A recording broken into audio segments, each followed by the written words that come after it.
going gets tough, you call Braum.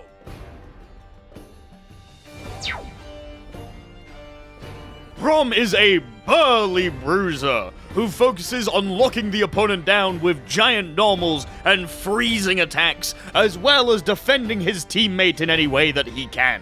With giant normals, lots of armor, and a devastating command grab, when the going gets tough, you call Braum.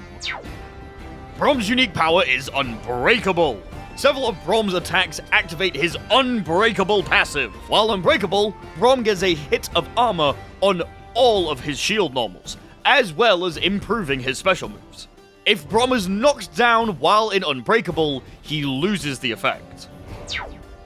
His S1 is Winter's Bite. Braum slams his shield, releasing a short-range strike attack. This staggers the opponent on hit. While Unbreakable, this move sends out a projectile that freezes the opponent on hit. His forward S1 is Leap Little One. Braum throws a Poro?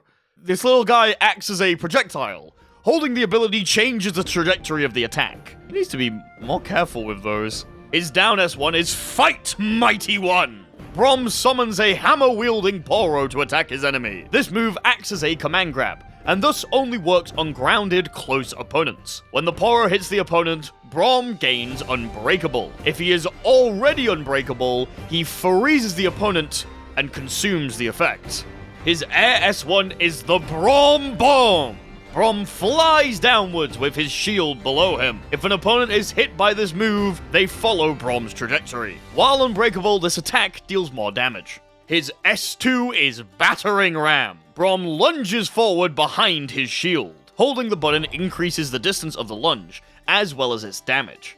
If unbreakable, this move gains a hit of armor, and the charge version causes a wall bounce. This move can be followed up by pressing the button again. While not unbreakable, pressing S2 again has Braum execute Glacial Breaker.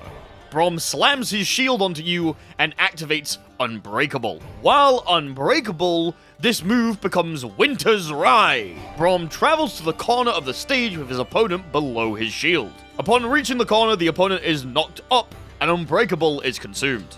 His down 2S is Iceborne Smash. Braum slams the door on the ground, causing an icy explosion. This move puts Braum into Unbreakable on hit or block.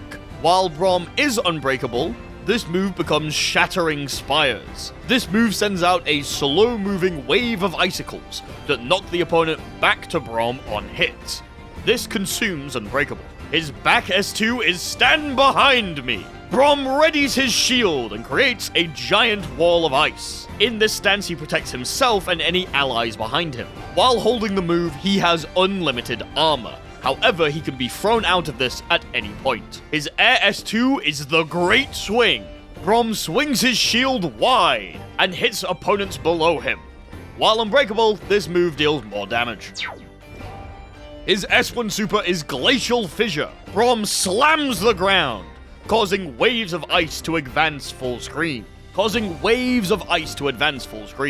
move travels all the way to the end of the screen on hit or block. His S2 super is the Heart of the Freljord, an invincible strike attack. Braum lunges himself at the opponent in the air before slamming down. Braum gains Unbreakable from the attack if he does not have it. If he does, then it is consumed and it deals increased damage.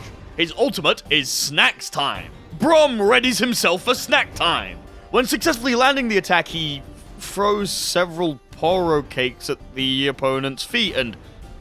oh my god, there's so many of them! Braum uses his giant hitting normals and armor to bully opponents who are close to him, as well as freezing his opponents to set up different situations for his teammates. His slow movement speed makes it hard for him to get in, and could require him to take some risks if he's on his own. However, his defensive utility is near unmatched and allows for his teammates to set up very devastating situations at further ends of the screen. Braum works best with characters that are able to close the distance for him, or characters that require a hand with setting up different attacks. While his speed can definitely be a detriment in some circumstances, his giant normals and defensive utility make up for this weakness. If you like keeping your opponent locked down as well as extremely strong defensive utility and big normals, all at the cost of your speed, then you may need the Heart of the Freljord on your team.